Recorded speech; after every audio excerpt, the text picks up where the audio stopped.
Hello and welcome to some enharmonic respelling of chromatic pivot chords. Is that the best way to say it? Yeah, sure. Let's run with that. If you are currently my student, I am referencing homework number 13. So if you'd like to follow along,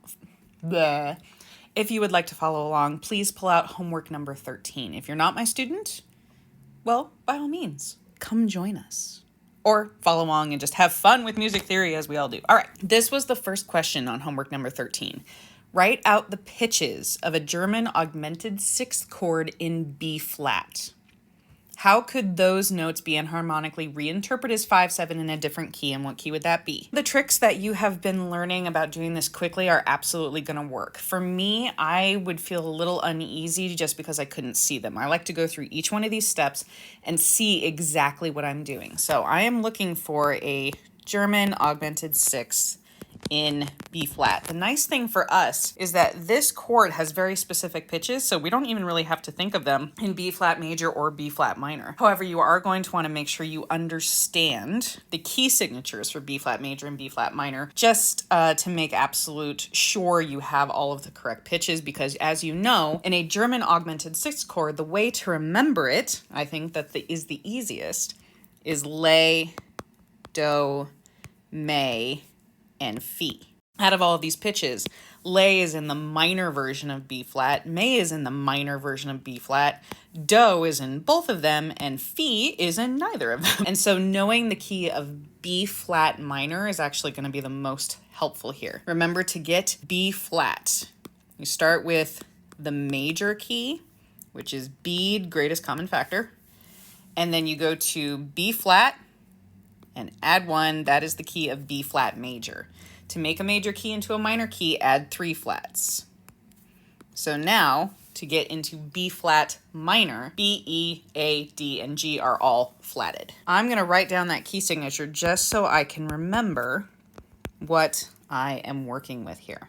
So now I'm going to build that German augmented sixth in B flat. So I need lay in this key, which is going to be a G flat. I'm going to put the little accidentals right next to it, even though I don't have to, just so I can see it a little bit more easily. B flat.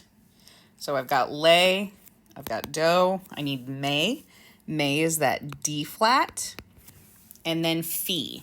So I'm going to go up to my fourth, and what would be that fourth, remember that fourths cannot be major or minor. Fourths can only be perfect, diminished, or augmented. And if we have Fi, as we understand Fi to exist in solfege, it is the augmented fourth. From B flat up to E flat is a perfect fourth. I have to go one bigger than that, which means I have to have an E natural, not an E sharp. Don't automatically assume that Fi means that you have to put a sharp. That means that you have to have that augmented interval. What this question is asking you is, how could you respell this chord so that it is functioning differently? Now, in this particular chord, you have a ton, and I mean a ton, of accidentals to work with. But there's one important thing to remember. I'm setting down my iPad really quick so I can play this out for you. If I were to play this chord, and I'm playing it on Logic, so it's not a real keyboard, so I apologize for that, it would sound like this.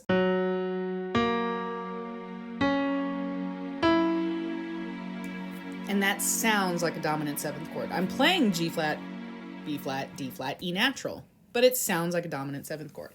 So how can we respell this so it actually is functioning like a dominant seventh chord in a different key? So the first thing that I'm going to do is go through and see how I can stack this so that it is all in thirds. If I were to do that, I am going to change the E natural into an F flat. Because remember, if I'm picturing a little piano in my head, forgive me for my lack of drawing skills here, that's the best we're going to get. So if I've got C, D, E, F, E is also F flat. So now I've got a G flat, B flat, D flat, F flat. And that stacks really comfortably in thirds. Now, what key would this chord be 5/7 of? Super easy. It's in root position because it's stacked all in thirds like this. And so I simply have to imagine what key G flat is the fifth of. So I'm going to count backwards by 5.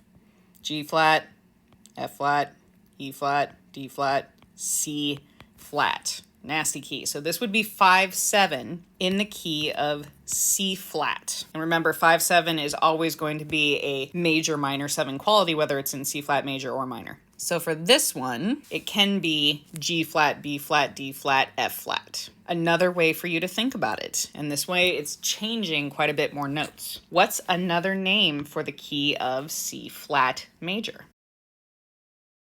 Another name for that key is B. And so I can go through and rearrange everything in here so that it is not flat notes but sharp notes. Exactly the same notes on the piano, but another name for G flat is F sharp. Another name for B flat is A sharp. Another name for D flat is C sharp. And then I can keep my E exactly where it is. And all of a sudden we have 5-7 in the key of B. This is the exact same chord. For our purposes, it's easier by a bunch to think of it in B because the key of B major has 5 sharps, whereas the key of C flat major has 7 flats. And everybody's going to be writing in this key, not this one if they can help it. Let's look at another one. So another one of these questions is, so write out all the pitches, the note names of a 7 diminished 7 in the key of C major, and then what keys could you use that fully diminished 7th chord that you write out to translate to? Okay, so remember that the fully diminished 7th chord is unique in this instance because there are only 4 of them. When you enharmonically respell these chords, they only exist in 4 different... 3 ways. So let's start with the first one. The first part of this is write out the pitches of a 7 diminished 7 chord in the key of C major. If I am writing out 7 diminished 7 in C major, first thing I have to do is go to scale degree 7, which is a B. And then I have to build a fully diminished 7th chord with B as the root. So to build a fully diminished 7th chord, I need a B, a D, and an F because the first part of it is a diminished triad. The way that we've been discussing this is to go up by a third from the top note to get your 7th. I don't actually like thinking of it that way. I actually prefer thinking of it the long way because I want to think about the diminished 7th up from B. And so I'm thinking in the key of B major, what type of A would I have in the key of B major? From B to A sharp is a major 7th. If I take that and squish it down just a little bit, I go from B to A natural. I've brought that sharp down by 1 to a natural. That's a minor 7th. Then the only other place I can squish down further is to go from B to A flat, which is a diminished 7th. So I know that to build this chord, I have to have an A flat. That's the accidental I have to have in order to make this fully diminished. Remember, fully diminished equals a diminished triad and a diminished 7th. And this is a very special chord because, again, this chord can go to a lot of different places depending on how you respell it. The first thing is obviously you could modulate to C because this acts as a 7 diminished 7 in C. So the next thing we want to do is see how we can rearrange it into different ways. First thing I'm going to do is take the accidental. That's the easiest thing for me to think about respelling enharmonically. And I'm going to take that A flat and I'm going to make it into a G sharp. So I'm going to start a whole new chord over here where I've got all the same notes except A flat is now G sharp. Same note on the piano, just respelled. And then I'm going to keep the rest of my notes. G sharp, B, D, F. First thing I'm going to do is make sure I haven't changed the quality of my chord. This still has to be a fully diminished 7th. So I need a diminished triad. From G sharp to B is a minor 3rd. From B to D is a minor 3rd. I've got my diminished triad. And then in the key of G, this is where my way of doing this is actually more of a headache. From G sharp up by a major 7th would be an F double sharp. Yuck. From G sharp up to a little teeny tiny smaller than that would be up to an F sharp, that's A minor 7th, which means that from G sharp up to F natural is a diminished 7th, which means I haven't changed the quality of my chord, I'm good to go. So what would this be scale degree 7 of? G sharp is the leading tone in either A major or A minor. I've got one. So far, this works in C. We already knew that. We were told that in the question. When it's respelled as, I lost my sharp. When it's respelled this way, it becomes 7 diminished 7 that can lead to A major or A minor. So let's do it again. How am I going to respell it yet again? If I would like, let's see here. I'm going to keep F where it is. Is there a way to respell D? No, it could be E double flat. That'd be kind of nasty. Let's see if that works. So let's make D into E double flat. Gross. Let's make B into C flat. And let's make G sharp into A flat. Putting that back where it is. I can stack this comfortably in thirds if I put the F on the bottom, which gives me an F, A flat, C flat, E double flat bleh, chord. But all of these notes are absolutely the same. F stays as F, the G sharp becomes A flat, the B becomes C flat, and the D, yuck, becomes E double flat. As long as I can stack it in thirds, I'm good to go. I'm going to double check again that my chord hasn't changed. I have not mistranslated any of my accidentals. So from F up to A flat is a minor third. From A flat up to C is a minor third. And if you want to think about it this way, from C flat up to E double flat is a minor third. Again, I'm going to check. F is a comfortable key. So from F up to E is a major 7th.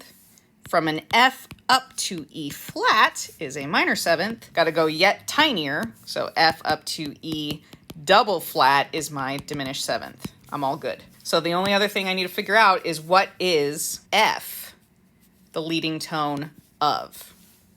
F here, as the root of the chord, is the leading tone in the key of G flat. Ugh. So who wants to write in the key of G flat? This can be 7 diminished 7 in the key of G flat. So that's just a couple of different ways that you can do this.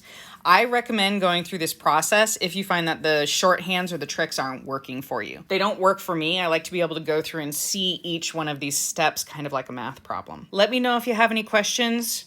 Best of luck to you. And I will be here if you need to send me an email. Unless you're watching this randomly on YouTube, in which case, write a comment. I'd be happy to answer them. All right. Adios.